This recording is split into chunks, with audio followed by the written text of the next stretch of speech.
Final One Standing is free to play. Don't worry if you get knocked out. There's new games with new jackpots every Premier League week.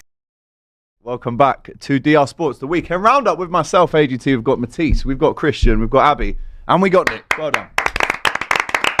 And we're on time. Everyone's on time. Matisse, by the skin of his teeth, gets here at 12:29. No, don't mention them. He's a busy man. If you were on, you would have. No way. There's no way. He would have. That's the thing. He would smash that like button, people. Loads of great stuff to get through today. Before we tell you who the show is brought to you by today, I think we should big up Cecil for having us on Friday night. Happy birthday, man. Birthday week. I think it's been a month. I think it's knowing him. Some moves on the dance floor, fella. Loved it from you. This guy was enjoying life. Bro, and then I was absolutely destroyed the next day for work. I missed that. How early you got up. Hangover was mad on Saturday, I'm not going to lie to you. Right, what are we talking about in this show? I'm not getting cooked this week for once. The first time in a month. Get in there, you beauty. Abby Summers can hold that today. So we'll be getting into that. Tottenham, Chelsea, Liverpool, Villa, Arsenal and City both winning, as well as Manchester United nicking a little draw at the old City ground against Nottingham Forest. And Newcastle. Should we do a hold that? Big hold that to Newcastle after 3, 1, 2, 3. Hold that. Matty Renton, you sausage. He's got a thing with Matty Renton. This is my personal vendetta. Yeah, but we can say that. Yeah, I'm kind of glad. I feel like every time they play us, they're extra physical. Joe Linton and that. Bro, this guy's trying to break people's legs. Like, they deserve a loss. Yeah, 100%. I'm with you on that one. I'm with you. And we'll it's get not into just that. a loss. It's 4 losses in the Premier League now. Barely any away. 13th. Yeah, hold They're in that, trouble. Man. It's nice. You should have brought Isaac on. Anyway, this show is, as it always is, brought to you by William Hill's Final One Standing, football's free-to-play eliminator game. If your team won this weekend, nice one, you're still standing. But if you bottled it, no stress, because there's a brand new game to enter this Premier League week, so you can jump straight back in. I know a few of us on this panel are still hanging in for the old 200k league. I am still in. I didn't even know I was. I've checked it. Newcastle. Bro, I've done 6 weeks in a row. I'm down to the last 2,400 people for 200k. So that yacht trip could still be on. A bit of a smaller yacht, I'll be honest, but little dinghy thing, but I picked Crystal Palace this week and they won. So if you got knocked out, there's no stress though, because there's a 20k brand new game launching this Premier League weekend, right? So get involved with that if you can. Who did you pick this week? I had Newcastle. So hold that. Yeah, the hold that is relevant. So there you go. So to enter, the deadline is Saturday 3 p.m. To enter, we've got the William Hill app. We've got the QR code on the screen for you. You've got the link below. 18 plus, UK and Ireland only. Always gamble responsibly, people, as you know. Full T's and C's apply, all in the link below. But first of all, we start off in London. Tottenham, to be precise. 16 out of a possible 60 for Tottenham at home recently. João Pedro gets the goal. Well, it's in the sheet. I know. Well, you can say it better than me after. No red card for Chelsea. Congratulations, boys and girls. What a week. What a week. In fairness, they would actually need to play a team that tried. Yeah, that is true. Spurs with an XG of 0.05. Chelsea probably should have scored a couple more. Where do we want to start? Winner or loser? Where are we going? Whatever you want. Should we go with you? This is a massive win for you. Bro. Yeah, it's a huge win because, boy, we needed that badly after what happened the weekend before against Sunderland. Yeah. I'm not going to lie. I know people sing the song, but I genuinely wish we could play them every week. And at that stadium as well. Like, it is just brilliant. It's the maximum limbs, maximum joy after a win, and maximum points all the time. Most enjoyable win that you can have as a Chelsea fan across the season? I think so, especially if you're there as well. Emirates will come close, but I think Tottenham away is always special. They put us in a lovely part of the ground. There's always plenty of noise right near pitch side, and the Arsenal games aren't as physical, like in terms of the anger and the hostility. There's a lot of hostility in the Tottenham one all the time. There could have been red cards in this game, to be fair. I think they got away with a situation there with James. Then we had a little scrape as well on their player. I think it was Enzo. So, but listen. What a win, man. Proper performance. I'm actually more impressed with the defence. Like you said, we should have had more goals. I think the only thing that's a little bit disappointing is the fact that we didn't make it historical. We should have really beaten them 4. 4-0. João Pedro missed some crazy chance. João Pedro, he took his goal well, but he missed some big chances. Gittins missed a massive chance as well. James had a nice opportunity that he didn't take as well, and there was probably more. So we should have absolutely battered them. But yeah, defensively, I've been moaning about the long throws for weeks, and they actually had a plan this time. They threw 3 players forward. They made the box, a lot clearer for Sanchez to come through and just claim. He had the easiest day of his life. He started to make one save from Kudus, but boy, the way that we defended with Fofana, to a man, Gusto, Cucurella, the energy that we showed on the counter press. Caicedo is one hell of a footballer. Do you know what? He's unbelievable. I'm not even gonna. Don't ask me about comparisons because I don't want to ruin the segment. I don't want to, because that's just gonna ruin it.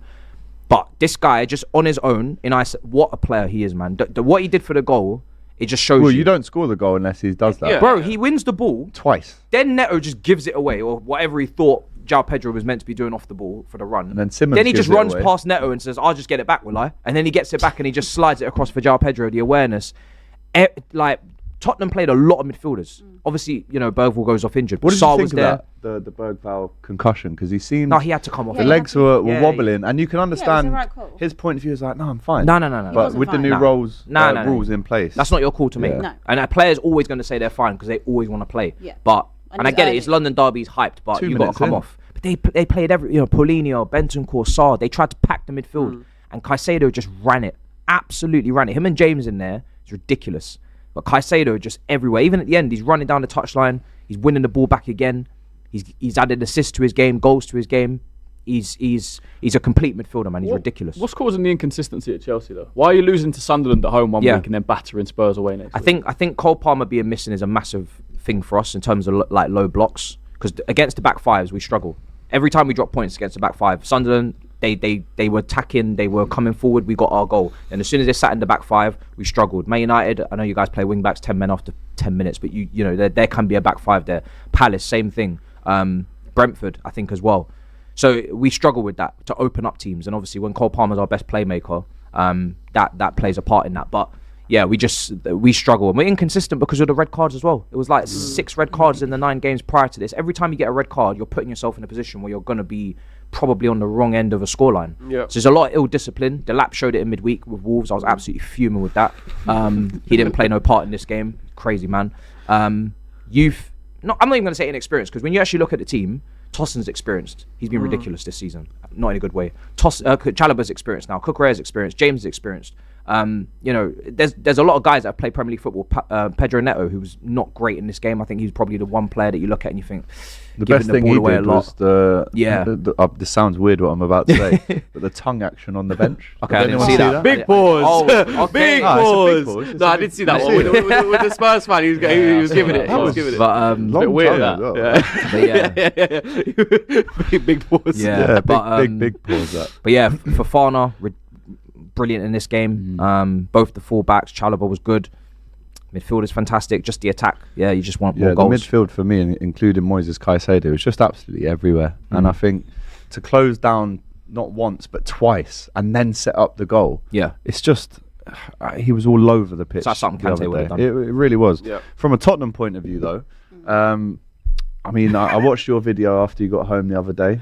You were saying you're just not happy at the minute with Xavi Simons. I mean, he's not the sole reason that you lost, but you did give it away for the goal a little bit. Okay, this is. I don't want this to be a personal attack on Xavi Simons, because first and foremost, attack them all. I will. Well, Tottenham don't really attack, so I'll just do it for them. Yeah. Look, just starting with just generally, Tottenham were pathetic. Actually pathetic. This is a derby. This is one of your biggest games of the season. Chelsea and Arsenal are the biggest, most feistiest games of the whole season. That was so pathetic in every single aspect. From pretty much minute one, I just didn't see anything. No hunger, no desire, nothing. And the crowd were very much behind them. So obviously, as the game went on, that definitely changed.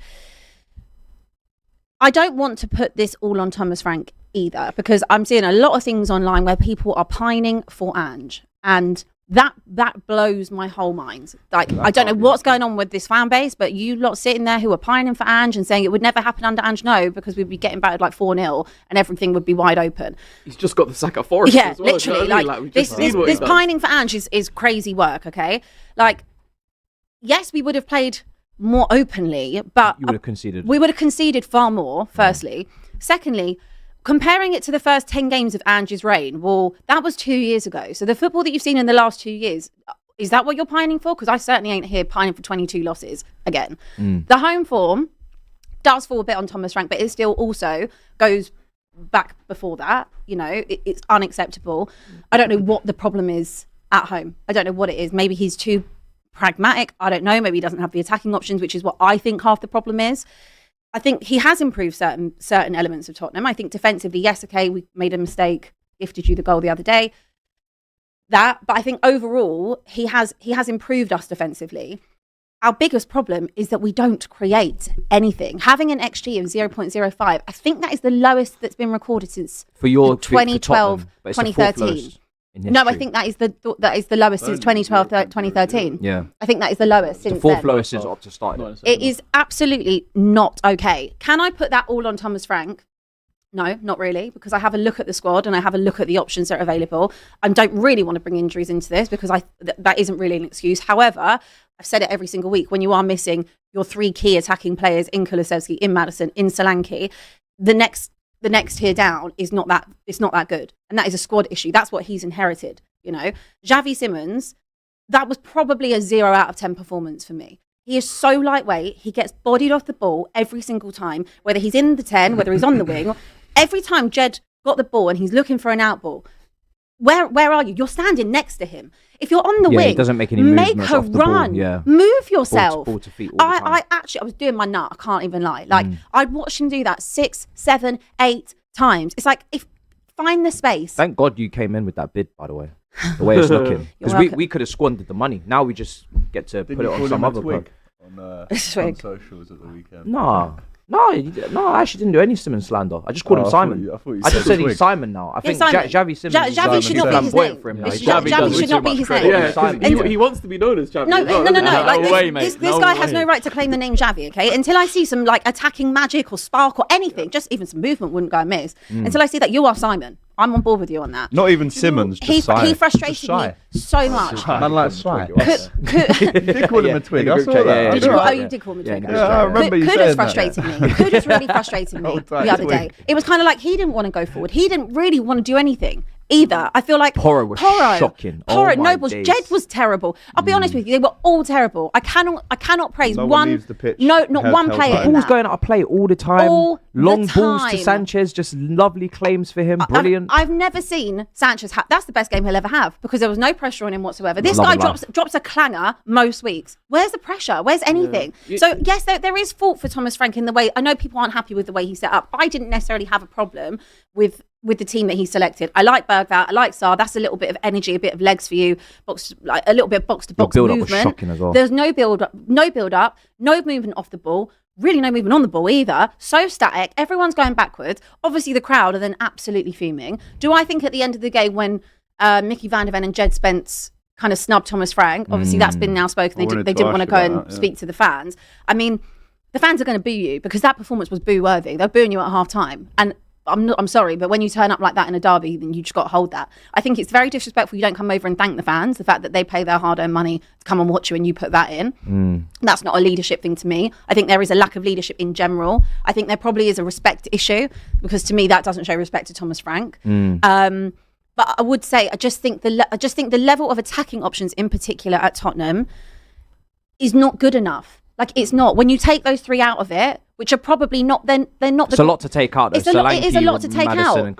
It's a lot to take. That is probably your only bit of quality that Spurs have up front, and then Kudus, I guess. But he's just Kudus got locked. He's just not on it at the minute. The rest, I'm sorry to say, is very subpar. I'm not getting on tail. I'm not getting on about they are young and they do try, but quality-wise, it's not there. Technical ability, I don't think is there. You look at Richarlison. I like him for his work rate. I think he'll always put a shift in. He's not a very good footballer.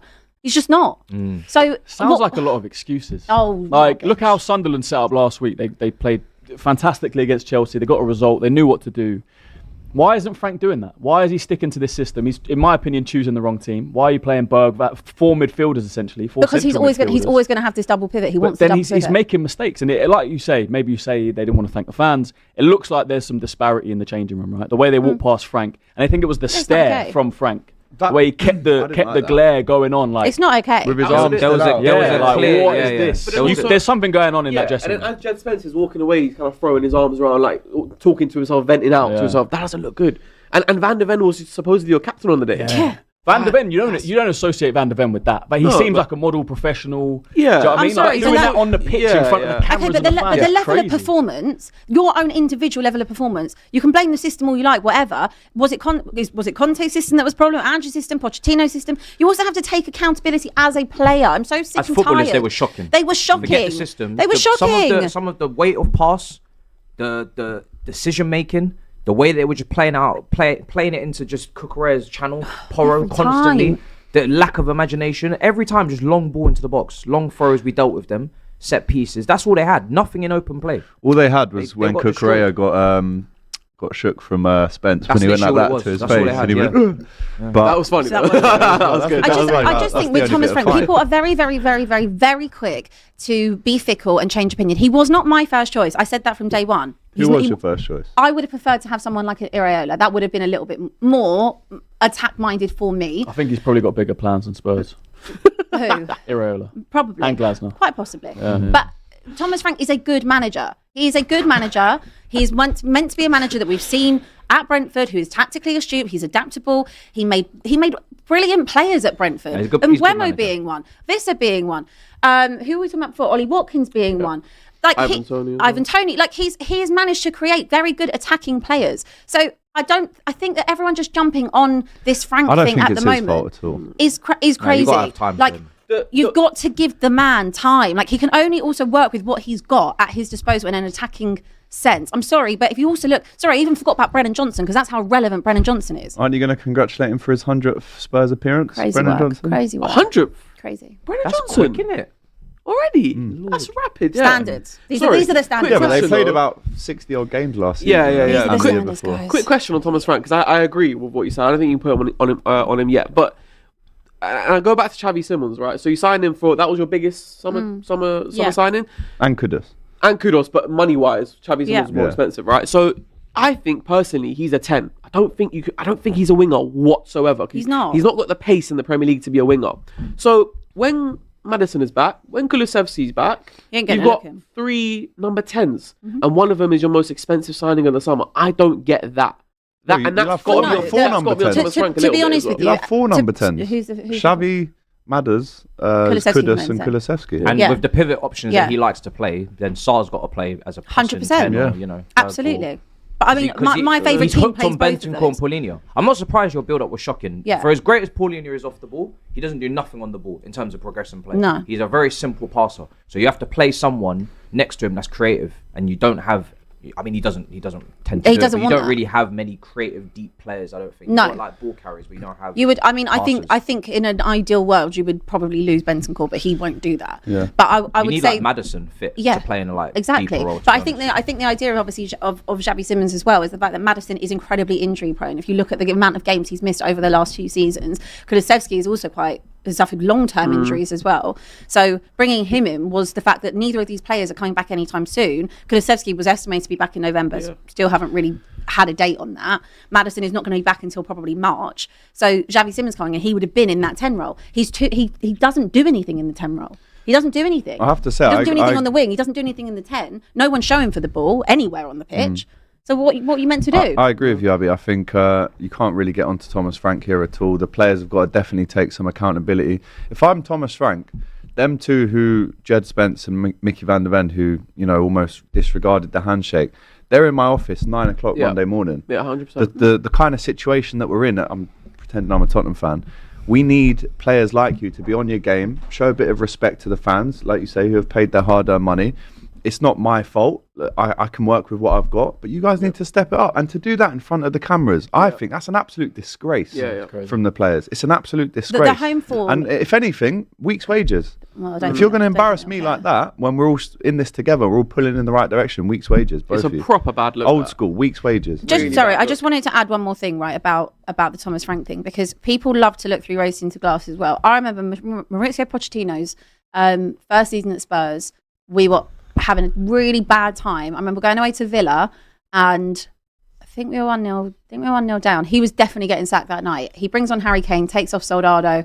This was in the era of Soldado, Adebayor, Kabul. I remember the game. All of those players. Like when he came in, it was in a real kind of bit of a mess. Tottenham. And Lamella. He took him off. I actually like Lamella. He bought on Harry Kane, and he scores a free kick, and that ultimately kept Mauricio Pochettino in a job.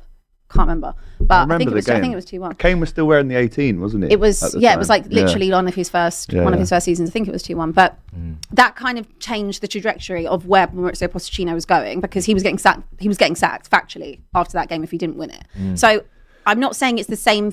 Bless you. I'm not saying it's the exact same situation, but what I'm saying is things do take time. There are probably about 6 or 7 very good players at Spurs. Mickey van de Ven, Romero's, those type of players, for example, Kulusevski's. Then when you have a look at the rest of it and the underbelly of the squad, and when you've got injuries and those players that are being used, there is a very significant drop between some of those 5, 6, 7, maybe at a stretch. Even Kulusevski's not been consistent for a long time. He's barely played. You don't know which players. When he was fit, he wasn't really tearing up trees. I don't know what he's going to. I don't know what he's going to come back like. I don't know what James Maddison's going to come back like. So there is a very big quality issue there as well. Who knows what will happen now that Daniel Levy is not in charge? I don't know. Are they going to invest in the club? They say they're going to. Let's have a look and see. November could be a long month. It's a very long month, especially also Chelsea. I'm not being funny. Chelsea did not have to do anything the other day. You didn't even have to get out of second gear. You worked hard. You worked hard to you got the goal. You worked hard to maintain that. Made it a very easy afternoon. I think Tottenham made it very easy as well. But the fact is, you didn't have to really do anything because Tottenham they didn't offer anything. They posed you no threat whatsoever. Okay. Was it probably one of the easiest games you'll have all season? It was good. But Tottenham always fold against Chelsea. Always. But usually they fold. The last time Tottenham have beaten you was two years ago, February. It's been a while since they got a win over you. They always fold. Do you remember the red cards with Ange Postecoglou playing the high line on the set? So this is where that was coming from. This Ange loving is coming from. When we had that, just what I've seen online. It's crazy. This Ange nostalgia is mental. They're like, but look how that out the ground. Look. No, surely not. No. Yeah, look how we fought against Chelsea when we were down to 9 men. Yeah, okay. And we all stood there and applauded that. That was the last game that was good under Ange, like in the sense of we missed a lot of chances against that was it in games. We should be battering you a lot more often. You should have been. Yeah.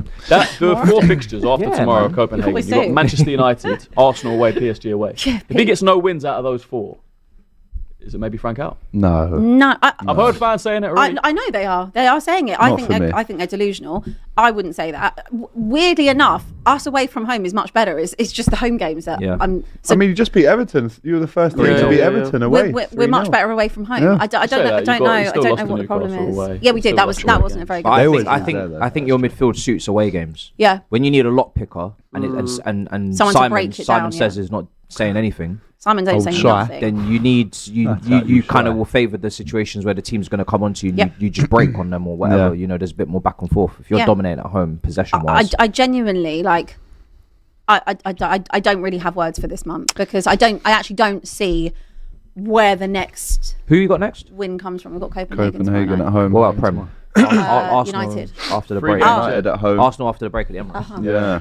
So I'll tell you what. It's a good time. It's a good time to be playing them. I mean, this super chat kind of sums it up. 8 wins in 67 Premier League games against Chelsea. Know your place in the food chain, Abby. Says Callan. And then Alejo says, Abby, remind us, what are the 3 guarantees in life? Death, taxes, and Chelsea beating Tottenham. At least she says it. Beautiful. My heart goes out to Aaron Ramsey and his family.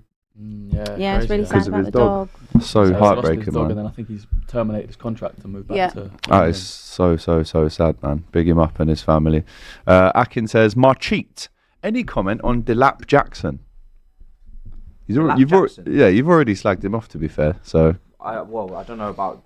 What's that? Because he's the one getting red cards. I mean, I think it's the red card joke. We need to make sure that we don't carry ill discipline out the door and then incoming because he got the most yellow cards last season in the Prem as a player, and he's a striker, so he doesn't make many tackles.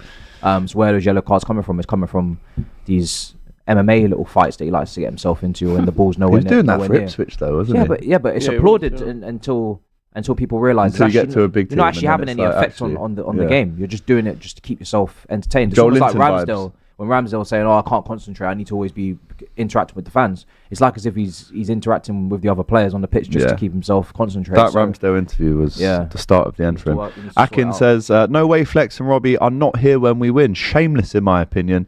Big up Arne Slot. I have to say he read the game very well. You'll never walk alone. Clara Bitsy, Abby, do you realise that Robbie has more kids than Spurs have wins against Chelsea in the last 15 years? That's a good stat. Jesus. That's a good stat. What's he got? 3? 4? 3. Spurs also have more yellow cards than shots. Wow, poor. Well. The day Robbie is not here, the show actually starts on time, says Alpha. and they think it's Avanti West Coast, right? Because of this man's narrative. Anyway.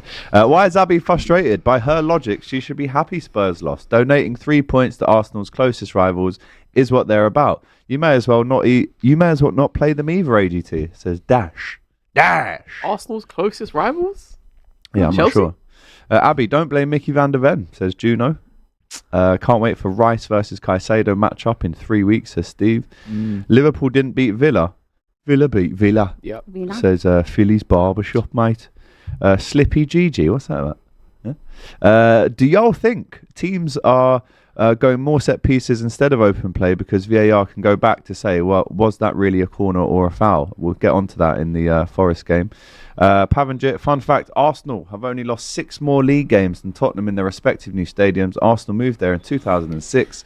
Spurs moved to theirs in 2019. Yeah, that is crazy. I saw that stat. I've seen it, I've seen it going around. That is mad. I can't believe Arsenal have been there 20 years now. 20 years, lost 41 games. Sorry, 48 games. They've been there 6 years. They've lost 41. That's crazy. That's insane. That is mad. Just shows they're little bro. Spurs have always be little bro, trust me. Spurs have played only 4 through balls this season compared to Arsenal's 38 the most, and the 18 is the average. 60 mil on Abby Simons, well spent. Yeah, you're lucky Robbie's not here actually, because you've been going on about boring, lack of open play threat, only reliant on set pieces, long throws from you in that game failed, corners failed. So you're going down the dark path. Cheers, mate. Harry05 says, need something generational on Big Six from you, Matisse. We'll cook something up. Tonight, 10 o'clock, is it? Yeah, 10 o'clock. Okay, love that. Wild Belly, AGT, I was there at Anfield. Best drive I've had for a while back to Wolves. I'm going tomorrow for the game. Come on, you Reds. Sobbo is immense. We're going to get into him. Trust me. Who's next up? By the way, live at 5 today, we've got Dylan, Laurie and Jack. And we're taking your WhatsApp videos and your WhatsApp voice notes. Just send them to this number. They are getting 0. Well, we'll do this. Should we do the +4? Or no, don't straight do into the 0.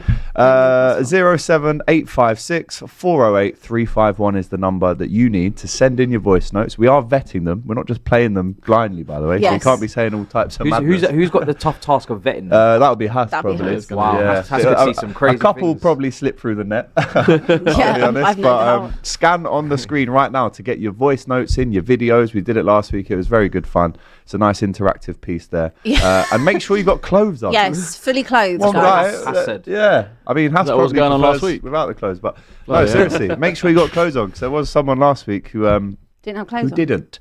I think he was sending a video into the wrong show, probably. Wow.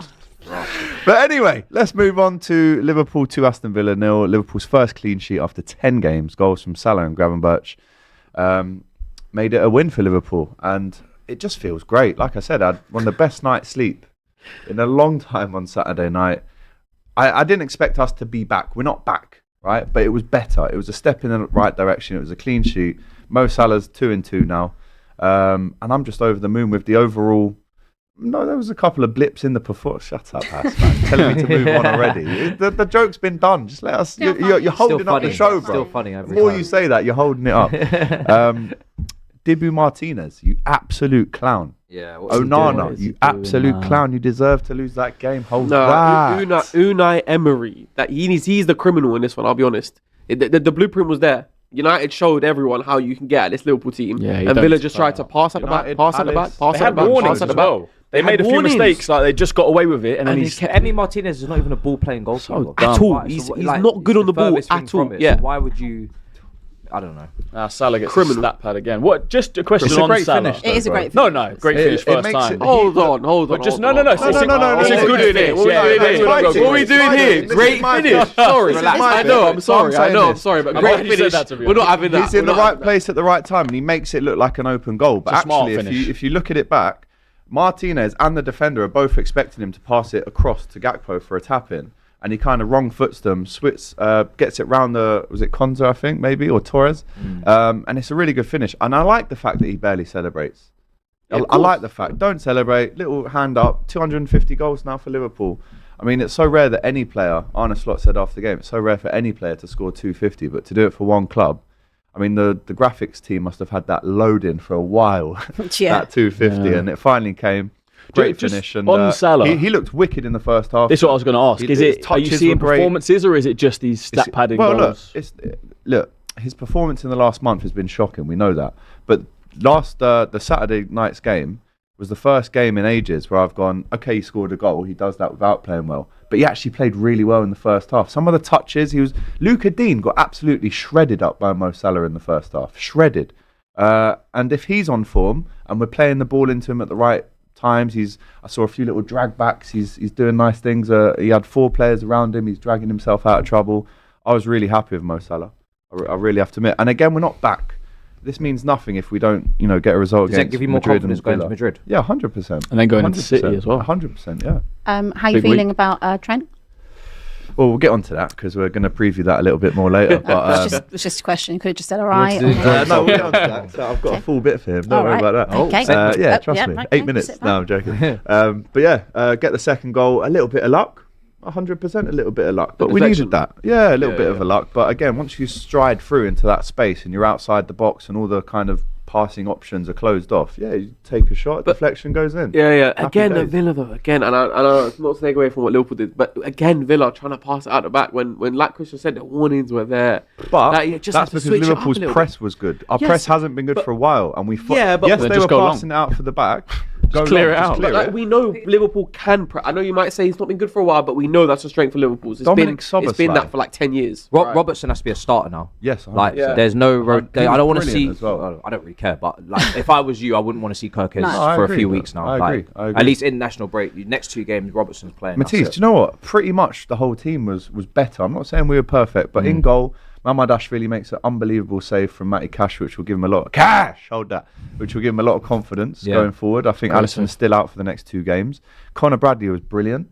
Robbo was brilliant. The centre backs didn't have much to do apart from the early scares. Yeah. The midfield, I thought McAllister. I mean, it's that Onana incident where they've grappled each other 3 times in a row. How Onana was not sent off for doing that, by the way, is outrageous. But the fire in his belly, it seems like we've seen Van Dijk do that before and not get sent off. So hold that. So McAllister, the fire in his belly, seen back. Gravenberch, first game back, scores a goal. I think that's 4 goals for the season now.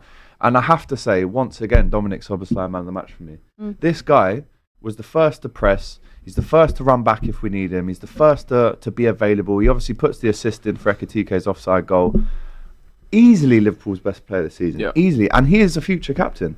I'll say Szoboszlai is a future Liverpool captain. He's still only 25. He's hungry as captain, isn't he? And I think at the minute, between Rice, Caicedo, and I will say Gravenberch across the whole season, and Szoboszlai, I think they're in a separate little category at the minute. In terms of I don't know. Pause. Yeah, I don't know about putting Szoboszlai out there. I like Caicedo. Declan Rice is obviously world class. Yes, after the free kick. Szoboszlai is a very good player, but I don't know if he's in that top category. I've watched pretty much every. He's been very good. He's been excellent. But you guys have been very poor. So, but he's been the standout in a poor team. Exactly. He stands out in a poor team. He absolutely gets credit, but there's a gap that you're not bridging. I'm afraid we're not having that. I agree. On Florian Wirtz, because when you bring in a player for that much money, you can't just brush it under the carpet because you win. For the foreseeable future, is he just not a starter at Liverpool, or can he break into this team somehow? He definitely can break into the team. And on Hot Topics this morning, we actually said that he is more suited as a Champions League player at the minute instead of that physical. I mean, he's going through the same problem Javi Simmons, just too light.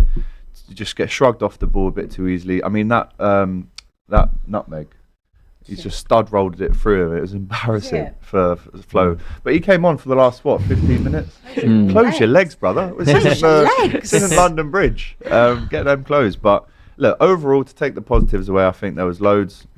Clean sheet, 2 goals, could have been a few more. Yes, we got a couple lucky moments when they've skied it over the bar, but again, a big step in the right direction for Liverpool.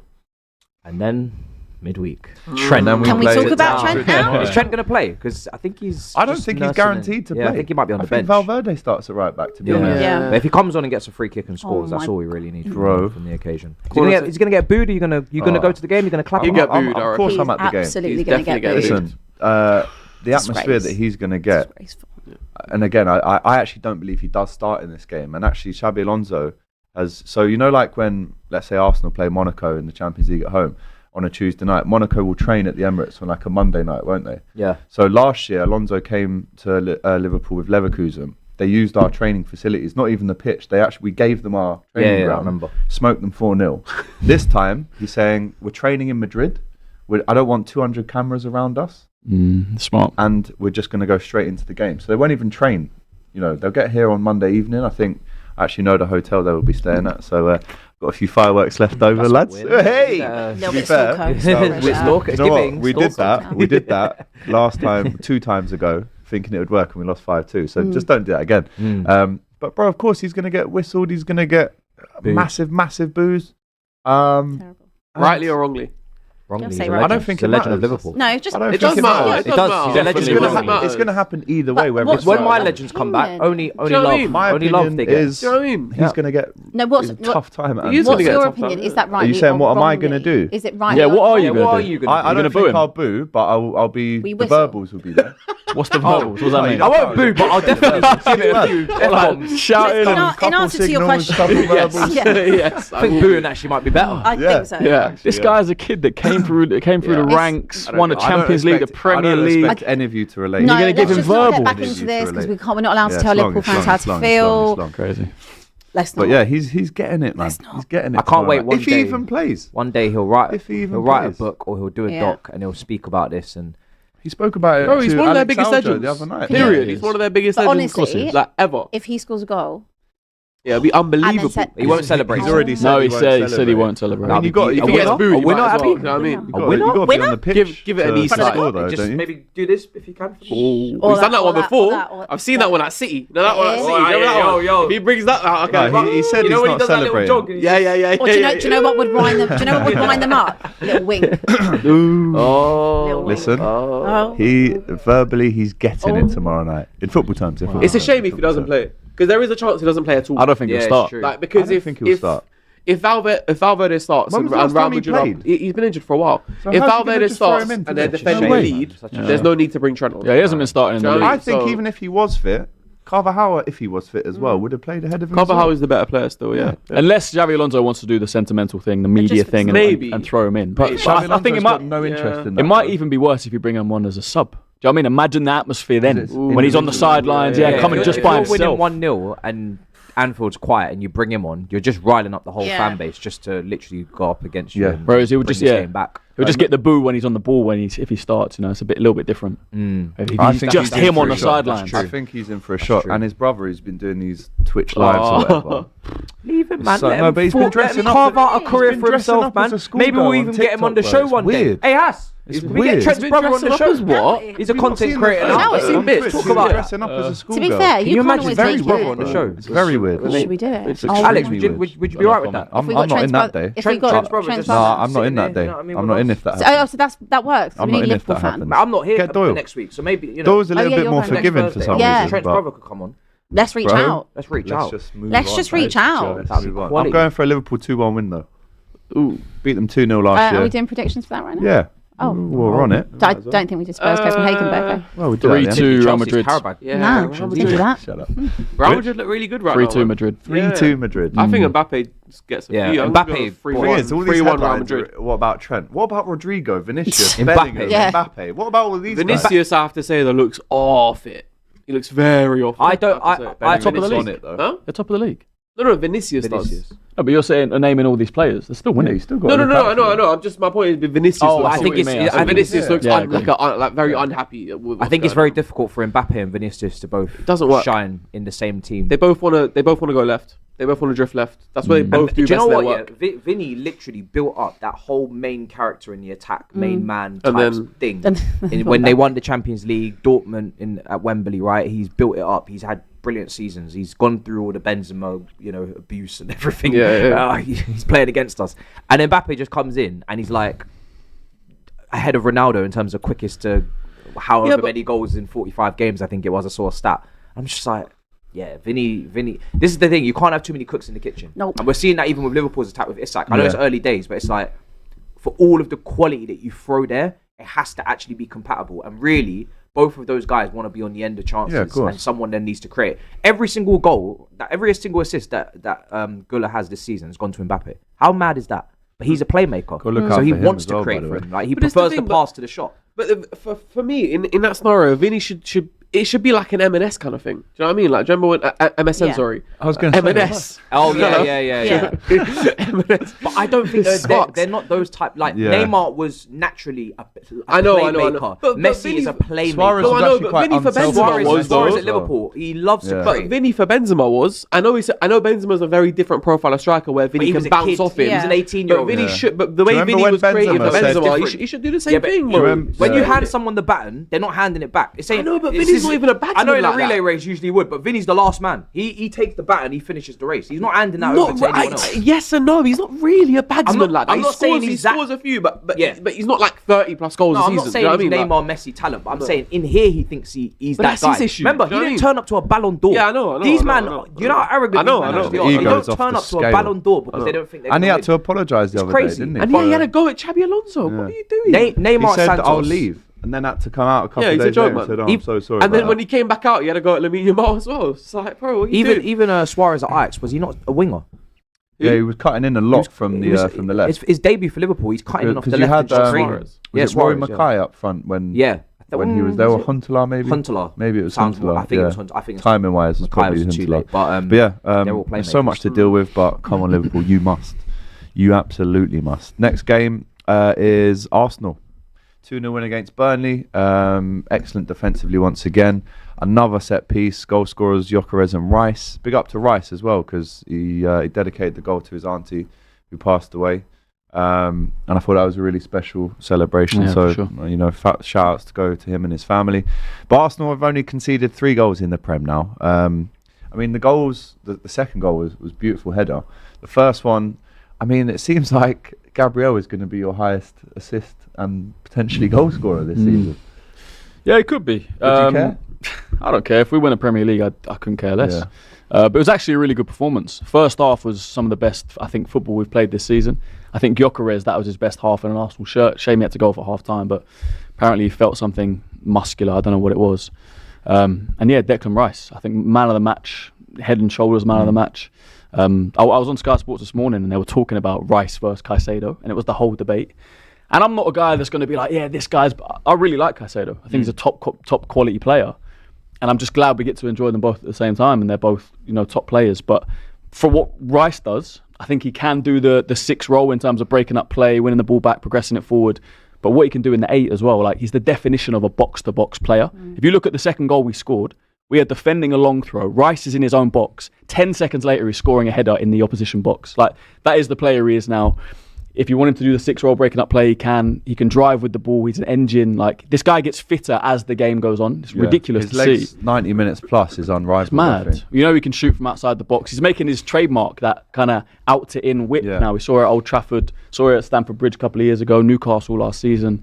Set plays, corners and free kicks. He's ridiculous. Top player, always fit, always consistent. Some other good performances. Leader as well. Proper leader. That's one thing I'll give him as well. I think within Arsenal fans, he is the captain without the armband. Yeah. Odegaard was leading by example when he was playing at his best, but he was never the most vocal. And I think Arteta talks about the training ground and he's the model professional, whereas Rice on the pitch leads by example and vocally. Like who's got your armband with Odegaard out? Is it Rice? It goes to Saka. I'll go Saka. Yeah, Saka. It kind of rotates around. Marino had it the other day. Gabriel could have it maybe. I think Gabriel is after Saka. There's a few in there. That speaks volumes, doesn't it? Fourth choice captain. Probably because he's the newest out of the options available. He was captain for West Ham. But maybe maybe because you were captain for West Ham to give him the armband for Arsenal. I think he deserves it one day, though. Probably. While Odegaard's at the club, I don't think he will. I think that's criminal. Look, does it mean much? No. Because you have to have 6 or 7 captains on the pitch to go and win a title. Yeah, right? for sure. But for me, I mean, it's glaringly obvious that Declan Rice should be the captain of Arsenal. But just on that, there was some other good performances. I thought Trossard, first half was really good. Saka was nowhere near his best, but it's nice that we can still win games, still have attacking output without Saka. A couple of years ago, if Saka didn't play well, we wouldn't score goals. So, yeah, it was a good performance. Obviously, Gyökeres came off at half-time when the levels dropped. In a weird way, I'm not glad he came off, but I think a lot of fans realised how important he is for this team. Like the outlet, the way he holds up play, it was really, really good. The pass to Trossard, like the one in behind. Diagonal ball in behind to Trossard. That was a miss hit. Well, you can say it's a miss hit. Pause on that. We watched that back on Saturday. Big miss hit. Was it a big miss hit, yeah? Big miss hit. He actually tries to play Eze in. Cool. If you guys want to think it's a miss hit, it still led to a goal. But I agree nice he played well. I agree he did play well. He played really well. He did play well. It was a big miss hit, though. So hopefully he's not out. Was it a miss hit? I don't know. No, don't lie to me. Don't lie to me. You're going to watch it back after, and I'm We'll going to watch it back. The amount of power he puts on it, if he was trying to get it to Eze, he wouldn't do do that much, though. Either way, it led to a goal, didn't it? He played well. It's the heavy Tims. It's the heavy Tims. You'd swap him for Sesko in a heartbeat. Just on Saka, I know you won the game, so there's nothing to talk about. But 1 in his last 16 when it comes to non-pen goals, and 0 assists in his last 21 games. Is that something you should be concerned about, or do you just not care? It's hard to care when we're winning and we're top of the league. If we weren't, say we drew against Burnley and Saka dropped that performance, there'd be more criticism. But no, I'm not worried about Saka. I see enough in the games that he's playing to know that the goals and assists, the numbers will come. Like against Fulham, he didn't score or get an assist. He was incredible in that game. Should have had a penalty in that game as well. So there has been great performances without GA. This wasn't a great performance. He was off it. He had a 1-on-1 that he missed. A few other chances you expect him to maybe bury. But no, I'm not worried about Saka. He's never really been a big output guy anyway. Like he often plays well without getting a goal or an assist. He's not. I don't think he's ever going to be that guy to get huge numbers. Is it like the opposite to Salah then? Like Saka could have a great game and limp off with nothing. Yeah. But Saka, you know what I would say? Yeah, a little bit like that. A little bit like Elise, for example. Elise can a lot of times do a lot without being the final pass or the goal. But he can contribute in getting you up the pitch. Salah will have a stinker and leave the 2 goals. Yeah, Salah's been doing that. I have to disagree. I've seen Saka not have great performances and still get GA. I know about. Do you know what I mean? Like puts a ball to the back post last minute and Havertz or whoever scores a header or pops up with a goal when he's not particularly playing well. He is an output player and a performance player, which is why I think he's so good. And right now we're seeing decent performances in some games, good performances in some games. Maybe not as much output, but yeah, but like I said, I'm not worried about You don't have to be as reliant. You don't have to be as reliant on him as you were. No, exactly. Before, which is a good thing, I guess. I don't really find much to criticise Saka on. To be fair, 2 years ago he got 20 goals and 14 assists. Yeah, that's not bad. Yeah, it's very good. Efficient. He is efficient. Very efficient. The closest team to Arsenal: Man City 3, Bournemouth 1. Haaland brace and an O'Reilly goal. I actually think Bournemouth I don't think that was a 3-1 game. I don't know if you guys watched the whole game, but again, they just set up had wrong, so many chances to score. When you look at the chance, especially in the first half, the chances that they had in the first half to do something, I think it's criminal to play that much of a high line against Haaland. As soon as he runs through, and he was doing the robot, bringing back Crouchy's. I love that. It felt like Bournemouth went into that game thinking it's just a free hit. Yeah, they're so high up in the league, and they obviously have gained so much confidence playing the way they play. They just thought, oh, this is a continuation. Yeah, very naive. Yeah. Because forget Man City, Haaland, you just don't give him that space. If I'm seeing Haaland running into acres of space and behind your back line, you've done something. All it took was a header on the halfway line from Turkey. You know what's going to happen. Like, the guy does not miss in those scenarios. If he's running behind 1v1, it's over. You may as well not even bother jogging back. You may as well just leave him to it. Might as well just wait at the halfway line. Genuinely, because you're just wasting energy. Doing that, I think he's the second best in the world. In terms of running in behind with space ahead of you, I think only Mbappe betters him. I think he's second best in terms of that. In terms of that one quality, pretty much. I think it's close. Yeah, they're close. Yeah, I'd argue that Haaland, when he gets running, you cannot stop him. You can try, but physically before the shot, he's unstoppable. Whereas Mbappe, you could maybe weight him if you caught him. If you caught him, Whereas Haaland, you can't catch him, like and you can't Conor weight Bradley him. did last season. Had to make it about you. Well, let's see this week. Let's see what Conor Bradley's on then. Don't overlook the work that Pep is doing in making Haaland get that space. A lot of teams are saying, well, how can you play a high line? It's not necessarily a team playing a high line. What City are doing is closing the pitch, making the play in this small little space. The defense comes up, the attack squeezes up. The game is in that space. High line for City as well. Both of them. They're making the game so small. They did it against United. United did exactly the same thing. Do you remember they got the defense gets sucked in? Haaland is in behind. Against Arsenal, scored a similar goal where he's in behind. We're seeing that over and over again. So, all right, you can talk about opposition managers, but Pep is the mastermind of making that possible for Haaland to get in behind. Are Man City still in the title race? I think they're clinging on. 100%. Liverpool and City are hanging on. They're 6 points off right now. They are in a title race. They're still nowhere near as good as Arsenal. No, but as long as Haaland is fit, they are in a title race because he's single-handedly doing himself. I mean, you say that. You say that. Goal scorers in the Prem this season: Haaland 13. Yeah. Next closest is Maxime Esteve, who scored 2 own goals for Burnley. For City, and then it's Nunez, Foden, Shirky, and Reinders all on 1 each. Yeah, so he's single-handedly doing it. So I know we've said it about obviously Liverpool in the past. Mamouche been injured though. If he gets injured, where are the goals coming from? They're not. It has to be Mamouche. Yeah. I'd look at Mamouche as like an Alvarez type profile. I think there's actually goals in Mamouche, to be fair. If he was given the responsibility, obviously he's not doing it to Haaland level, but he shoots the ball very well. When he came in last. Yeah. He shoots very well. It's just the injury thing. But at the moment, they're very, very, very reliant. Yeah, I can't see like a serious title charge if Haaland's not there. Yeah. Foden needs to step up a little bit as well. He's been off it for quite some time now. Cherky will just take your place. Yeah, Cherky's looking serious, man. Cherky is he's a wicked player. He's a wicked player. And just on Haaland as well, I don't think I've ever seen anyone that inevitable. Yeah. Every time he's going through, he's like 40 yards from goal, and you're like, yeah, he'll take 2 more touches and he'll dink it over the keeper or score. There's actually one that he missed yesterday, and I was more shocked for the hat trick. Yeah, it was crazy. He was desperate to get that hat trick. Yeah, it wasn't far off. Staying on. Can I ask, is there a better playmaker than Cherky at his best in this league? It's too hard to say. I know it's early. It's so early for that. I'm just asking. You asked the question the other time you was like, are we the best team in the world? So I'm but a better playmaker than Cherky in the Premier League. Bruno Fernandes is still the best chance creator in the league. Fight to me, bro. Fight to me. Do you know who the top take Martin Odegaard over but like, it's not even close. Odegaard is a chance creator, then Cherky. I don't think so. Odegaard at his best, yeah. Odegaard's not opening low blocks like Cherky. We've seen Cherky before 10 games. He's been injured as well. He played 6 games. No, but just the question that Matisse presented. It's not even close. No, but I'm surprised from you that's the question. Why you got chance creator? What about Cole Palmer? We have the stats. That's what 5. That's what I'm saying. It's not a great question, I'll be honest. No, it is a great question. I don't think it is at all. Bruno Fernandes number 1. We'll just let that sit right there. Hear that again. Bruno Fernandes number 1. Cody Gakpo number 2.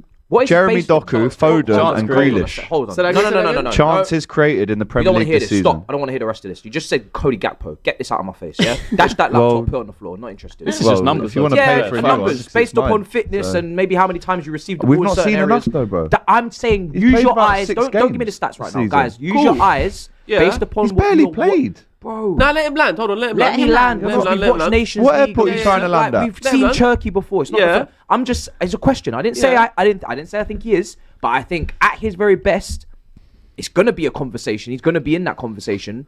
Maybe I'm being ahead of the curve. I think it's Bruno. I'm early days to it. But the fact that I've asked it and you guys are shocked tells me that you're not ready. I rate him, but it's too early. We haven't seen that. He's played 4 Premier League games. That could happen. I'm just saying. With everybody else we mentioned, 4 games, bro. Come on. Yeah, 4 games and top of the league is just us, huh? You know what I mean? So let me have my thought. Yeah, it's just you. It is just you. Him now. It is just you, right? 4 games and Arsenal were the best team in the world, according to my man here. You know what I mean? Still top, bro. Yeah. But I'm just saying, in terms of playmaking, passing, dribbling, both feet, vision. All right. I'm just saying, there's there's an argument to be made. Okay, I understand your argument from an aesthetics point of view, like how good he looks, doing what he does. Because I agree, he looks really good doing what he does. But in terms of efficient output of actually creating playmaking, it's not close. And the stats don't lie. I think he's a very good player. He's a serious player. I agree, he's a serious player. I just he has to be consistent. It's just consistent. And if Pep can mold him, no one's arguing that he's not a baller. Created this season. I think you do have to look at the numbers for that. But visually, I think the numbers sometimes. But visually, chances created too broad for me. But 4 games in the Prem, bro. There's no way I can say that. When I'm talking about creativity, did I say creativity? Right, I didn't say chances created. Playmaking.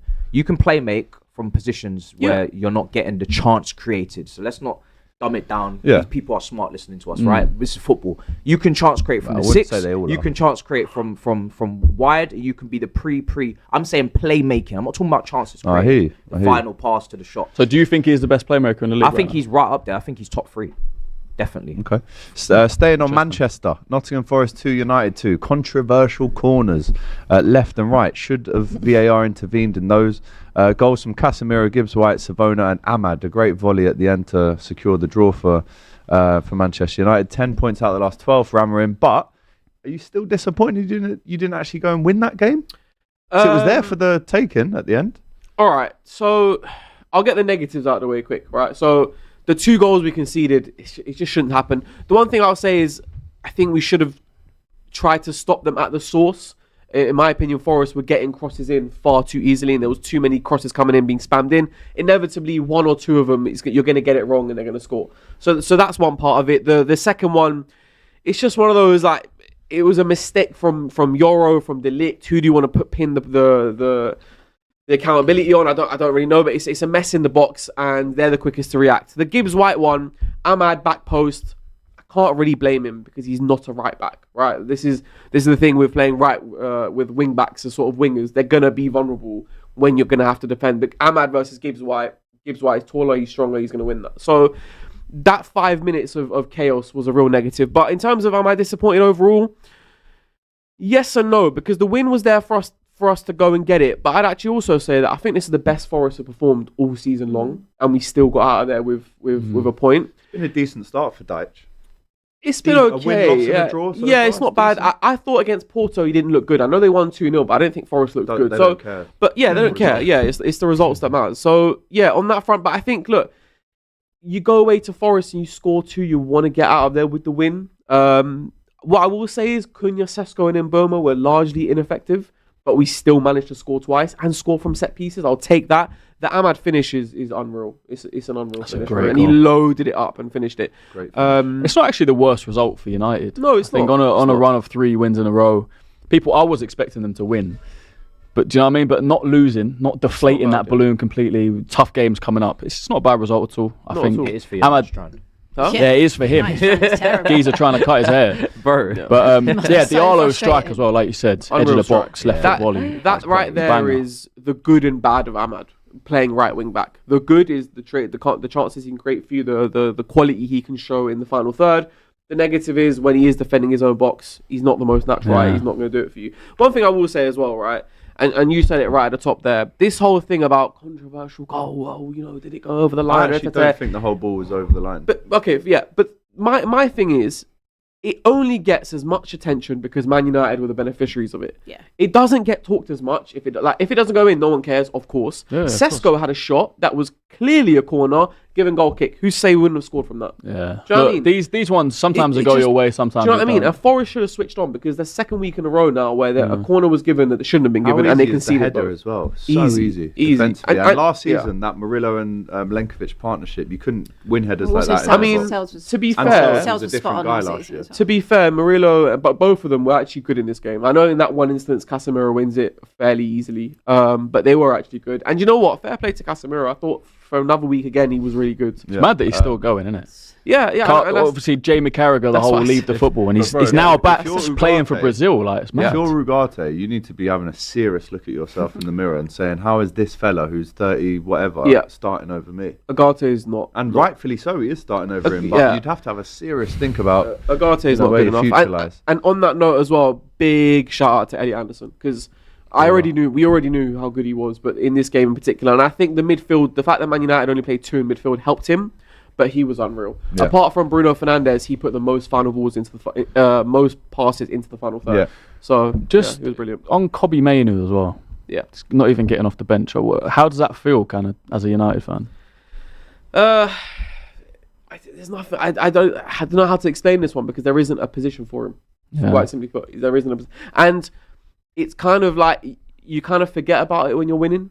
you kind of do forget about it. But he's one of the biggest talents in the club, and he's not getting any minutes at all. I agree as well. And you know what as well?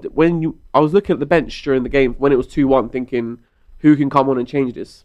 We don't have anyone. Like Mason Mount could come on, give you a bit off the ball, etc. But in terms of someone to come and win you the game, we haven't got anyone. Kobe could come on, could be nice and tight spaces, play a few little passes. Maybe he could play in the 10, but we don't have any game winners off the bench. And in this game, we needed it. Maybe Xerxes not a game winner. No, not there. 2-2, and they go to Tottenham for the 12:30 kickoff on Saturday. Feeling good. West Ham 3, Newcastle 1.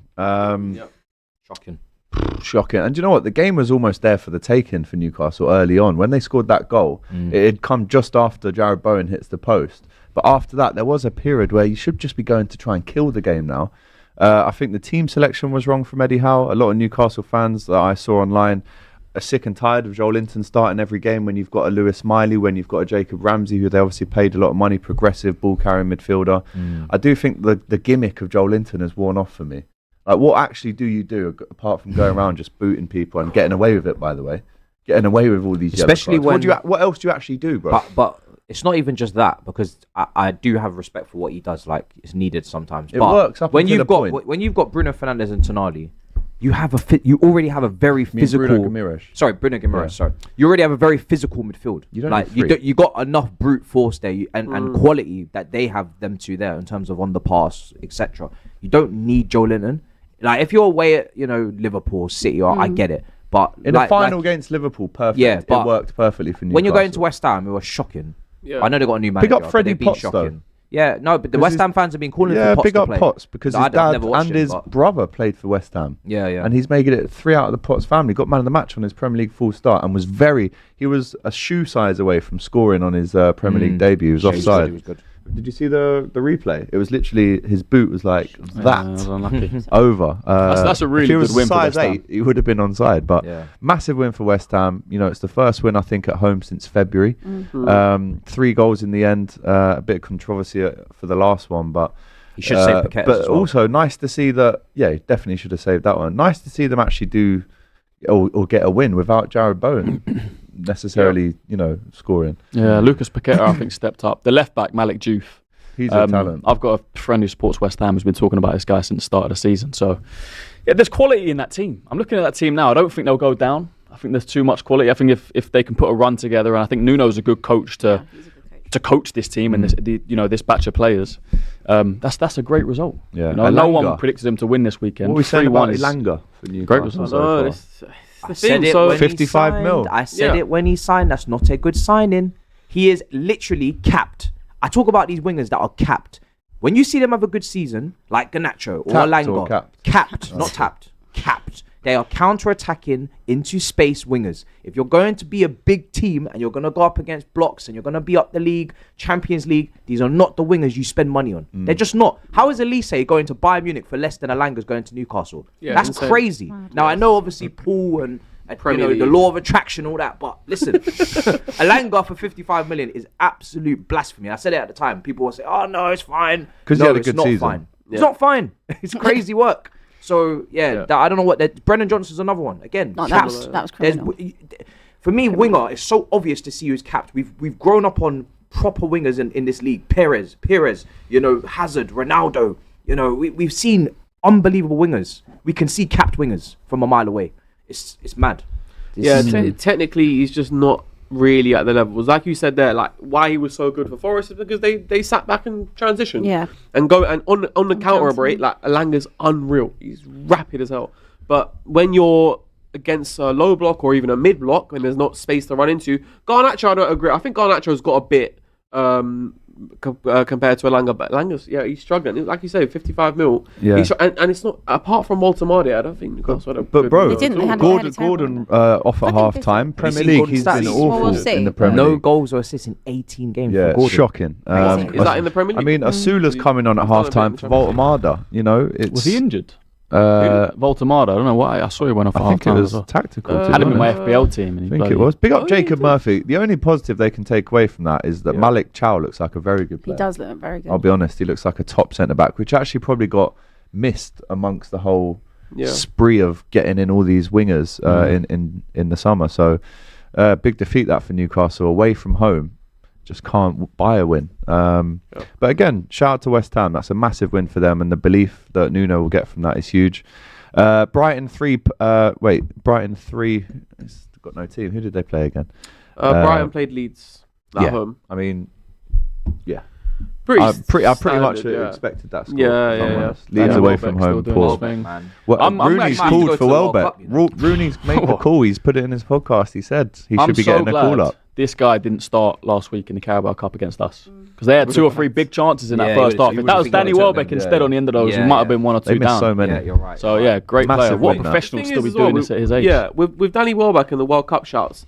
The thing is, like, if a Solanke, if a Watkins, if one of those were doing well, maybe we wouldn't be speaking about it. But they're not. Yeah. And he is. So let's see where we're at by the end of the season. Kane is so far ahead of everyone else. Doesn't matter. But obviously, you can't go to what you need to take 3 strikers. He's to the World definitely Cup. an outside chance. So He has to be a shout. At least 2. At least 2. But we've seen in the past 4 go. Yeah. With Owen, Heskey, Rooney, and Defoe, 4-2 days, or Darren Bent or whatever. So I think it's not the maddest shot. If he carries this on, the goals will speak for themselves. Free kicks and everything. And it might get to the stage where he's going, Delap scored 6, not that great, Welbeck, he scored 15. I think it also depends on who's fit as the season goes on. Like, you couldn't possibly say you'd take Solanke right now because he hasn't played. Yeah, Solanke, Tony, Watkins, these are all in the same bracket. Tony's really, out of those 4 out of the equation unless he comes back in Jan. If I want a player on the end of a chance out of those 4, Watkins, Welbeck, Tony, and Delap.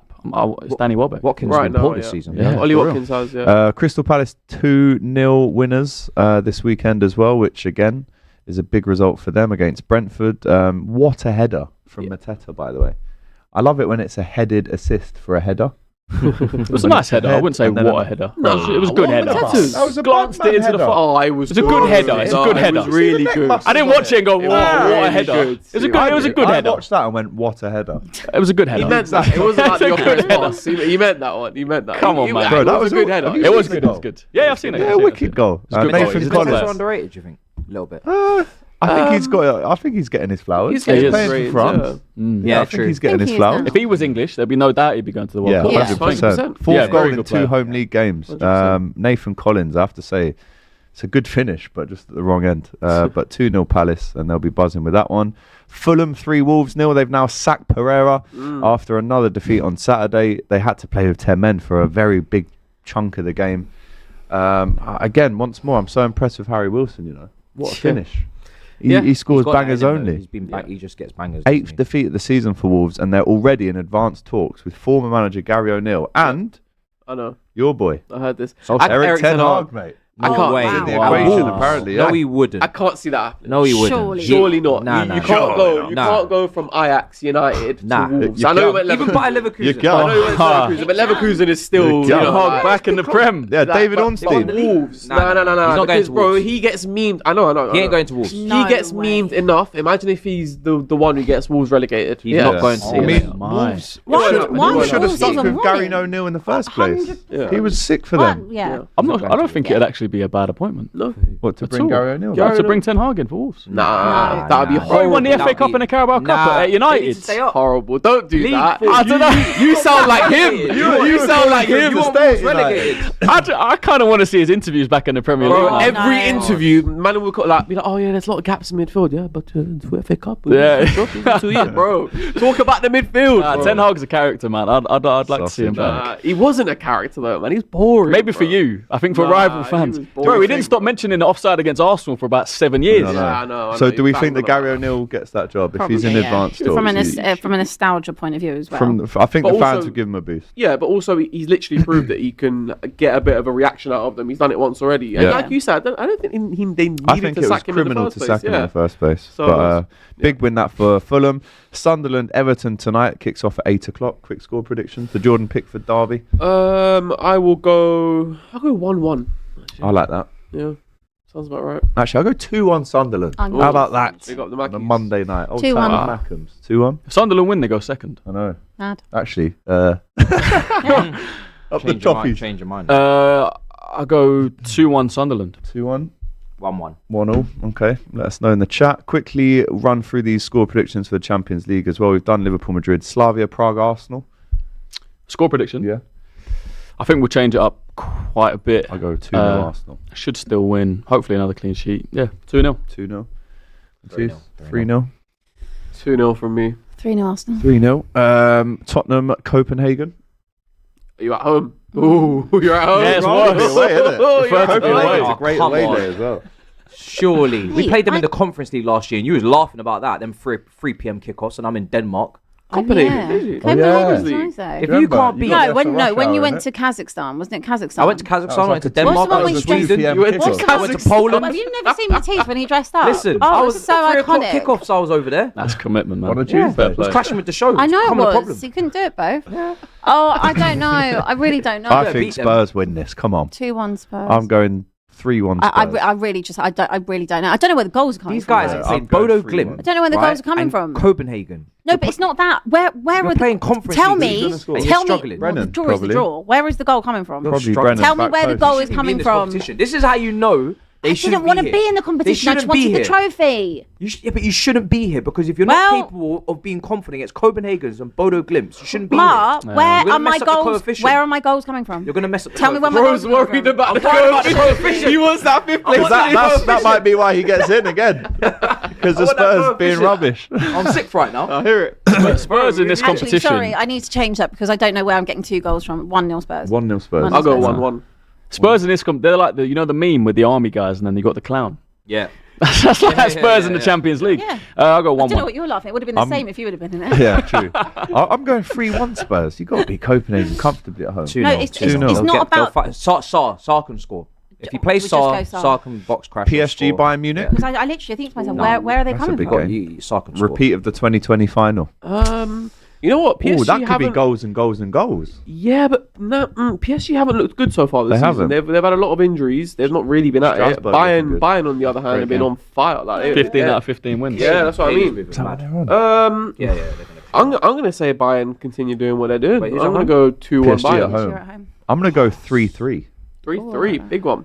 Actually, 3-2 Bayern. I like yeah, that. 3-2 That's gonna be a Bayern. I'll great. go with that. This is tomorrow night, isn't it? Yeah. Yeah. Kane. And the biggest one of them all, Karabag versus Chelsea. That's on Wednesday night. Score, please. You sir. going? Nah, I'm not going to Azerbaijan. I wish. You've been to Karabag, no? No, I've never That was been. Kazakhstan. Yeah. Hella stance. Yeah. No, I wish I was going, to be fair, but I couldn't. I will go 3-0 Chelsea. Did you just 3-0 get on to me Chelsea. about playing Europa League opposition? Yeah, but I'm saying, we're going to beat them. You are not confident. Yeah, but he's confident. Yeah, You're but not. I've got. That's I've, what we I'm don't saying. create. Yeah, fair. Better. Simmons better do something. You must. Bench. Comfortable for Chelsea. Newcastle 3-1. Bilbao at Newcastle. I Good game think as well. Arsenal went there. They gave us a tough game. 2-0 Newcastle. Anthony Gordon and Harvey Barnes to I'll go score, for even though they 2-2. can't score in the Prem. 2-1. 2-1. Yeah, I'll go 2-1. Is William, Seems safe. Nico Williams going to play that game? Do you think? Yeah, should be. Should be, and his brother as well, I think. Yeah. Ooh, although the predicted lineup says otherwise, we'll see. Yeah, we'll see. Yeah. Right, super chats before we end the show. Spurs v Arsenal, that's a derby. Spurs v Chelsea is a beatdown. Abby, have some shame. Claiming Europa is better than the Club World Cup is ridiculous. Only Champions League and League title better than the Club World Cup. Rubbish. Tanish says, let it all work out. It needs to work out first. He actually needs to. Are we talking about Eze, or are we talking well, about? I assume because that's the thing. No, it can't be. What? It Top of can't the league. be. Yeah, I don't know Must who's be talking about Xavi. that. Must be, yeah. Yeah, I was going to say he needs to work out. Can't call him like- Xavi. No, you got to play him against He's not Copenhagen. Xavi. The European True. games. Shy. All right, Shy. The Premier League pace and power will struggle, but European games, you should. Well, you Yeah, would should be hope. all right. You would hope so. Anthony, who's this Anthony kid? He was hating all of the Cop TV live watch along on Saturday. But big him up for the super chats nonetheless. He says, back KAGT. No, I didn't say we're back. I said it's a step in the right direction. Out of your next 4, how many do you win, Abby? Says HW. A lot of Abby questions here. I'll be honest. Loads. Copenhagen, United, Arsenal, PSG. PSG. Well, Arsenal, PSG are away. So you've got a chance. More of a chance than at home. Yeah. Honestly, I don't know. I don't know. 1. We'll go. No. 2. 2. Well, you think you'll beat Okay. United? Alex says, Abby, Spurs need a rebuild, so Frank needs time. Look at Arsenal and Arteta. I We agree. have to give him time. Look at us now up there. This is what Spurs need, time. I agree with you. Anthony says, without me, no win for Liverpool, no more hate along. Good. See you later, mate.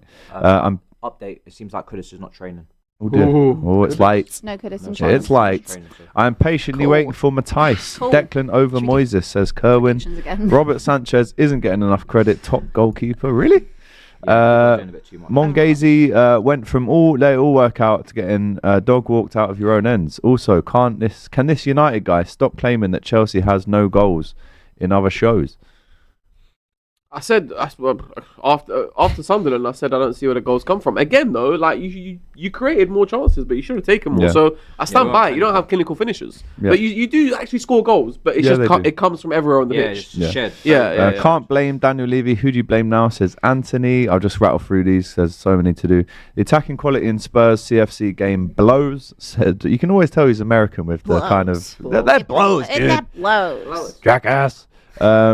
Omegain Saminiak says Spurs have failed to beat Chelsea at home since they moved out of 3 Point Lane, and YouTube has just crashed, so we'll have to just talk amongst ourselves so I can find that part in the old super chats once more. And we're back, and we got filled a bit of time there, didn't I? They haven't won since they moved out of 3 Points Lane back in 2017, but only 2 wins since the start of the Prem era. Put some respect on Chelsea's name. We do not lose to Spurs.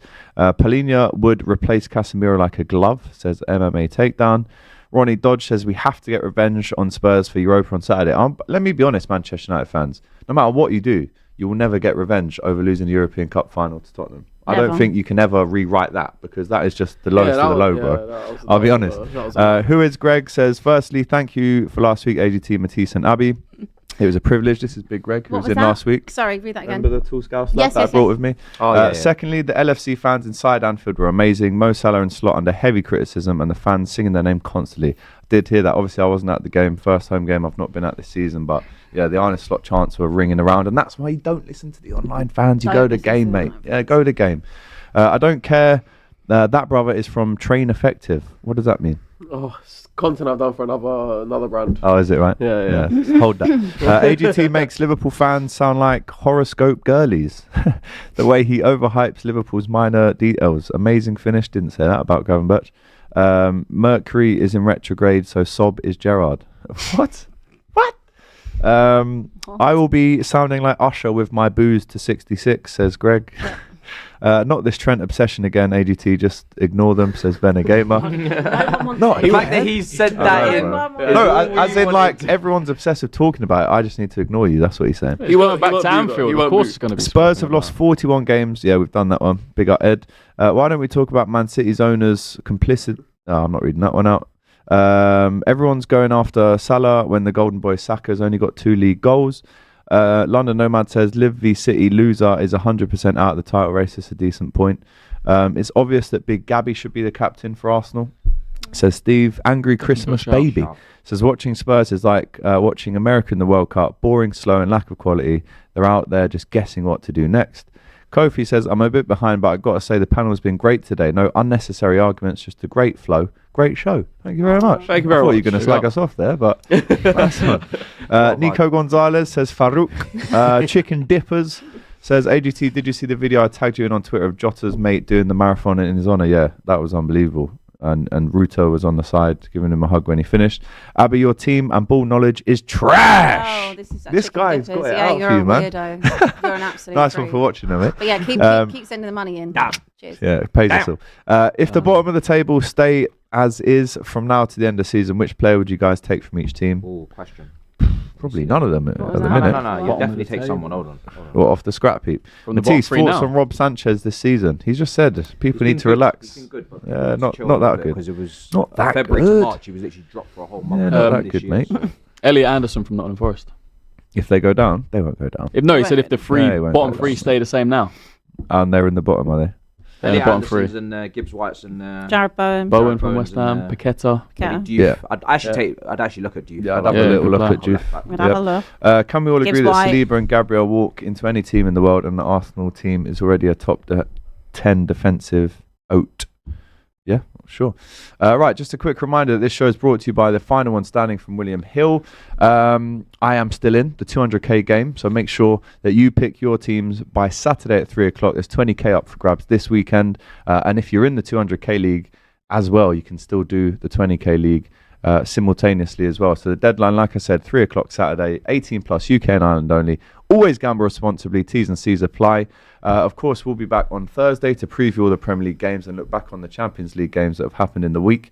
Shout out to Nick, as always. Abby, Chris and Matisse as well. And don't forget to send your voice notes and your videos in to the number on the screen now for the Live at 5 show today. Make sure you're clothed is the one bit of advice that I would give. So brilliant. Great show. See you soon, guys. All the best. Take care.